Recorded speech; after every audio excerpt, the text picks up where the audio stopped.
மக்கள் மத்தியில கேன்சர் அப்படிங்கிறது ஒரு குணப்படுத்த முடியாத நோய் அப்படிங்கிற பயம் அவங்களுக்குள்ள இருக்கு. மக்கள் அதை பத்தி எந்த அளவு விழிப்புணர்வா இருக்காங்கங்கிறத நம்ம கேட்டு தெரிஞ்சுக்க போறோம். கேன்சருங்கிற ஒரு கொடியமான நோய் தாங்க. கேன்சர் வந்தா குணப்படுத்த முடியும் நீங்க நினைக்கிறீங்களா? ட்ரீட்மெண்ட் இல்லைன்னு சொல்றாங்க.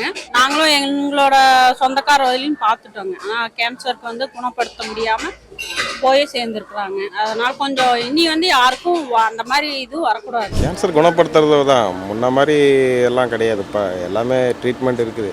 பயப்பட மாதிரி ஒன்றும் இல்லை. இப்போ எந்த விதமான கேன்சராக இருந்தாலும் குணப்படுத்தலாம். குழந்தைங்களுக்கு பாதிக்குங்கிறப்ப தான் அது கொஞ்சம் கேன்சர் வந்தால் குணப்படுத்த முடியாதுன்னு வேணா தெரியும். ஆனால் அதை பற்றி எனக்கு ஒன்றும் பெருசாக எதுவுமே தெரியாது. கேன்சருக்கு எந்த மருந்து இல்லைன்னா செத்துருவோம். கேன்சர் பத்தி மக்களோட கருத்துக்கள் என்னன்னு நம்ம இப்போ கேட்டோம். இங்க ஒரு டாக்டர் இருக்காங்க, இப்போ அவங்களோட கருத்து என்னன்னு நம்ம கேட்கலாம். வணக்கம் டாக்டர். வணக்கம். கேன்சர், சைல்ட்ஹுட் கேன்சர் பத்தி நீங்க என்ன நினைக்கிறீங்க? அமெரிக்கா மாதிரி இருக்கிற ஒரு வெல் டெவலப்டு கண்ட்ரிலாம் பார்த்தீங்கன்னா அங்கே இருக்கிற ட்ரீட்மெண்ட்ஸ் மூலமாக நம்ம கேன்சரை 80% நம்மளால் கியூர் பண்ண முடியும். பட் ஆனால் இந்தியாவில் 30% தான் பண்ண முடியும். இதுக்கான காரணம் என்னன்னு பார்த்தீங்கன்னா லேட் டயக்னோசிஸ் அண்ட் ட்ரீட்மெண்ட். இதுக்கான ப்ராப்பரான அவேர்னஸ் யாருக்கிட்டையுமே இல்லை. அதுக்காக தான் நம்மளோட JKKN college of allied health சயின்ஸ்ல international childhood cancer day conduct பண்ணி அவேர்னஸ் ப்ரோக்ராம் கண்டக்ட் பண்ண போறாங்க. கேன்சரை பத்தி இன்னுமே பிரீஃபா தெரிஞ்சுக்கணும் அப்படின்னா JKKN college of allied health சயின்ஸ்ல அவேர்னஸ் ப்ரோக்ராம் கண்டக்ட் பண்றாங்க. செந்துராஜா ஹாலுக்கு மார்ச் 10 அன்னைக்கு மறக்காம விசிட் பண்ணி பாருங்க.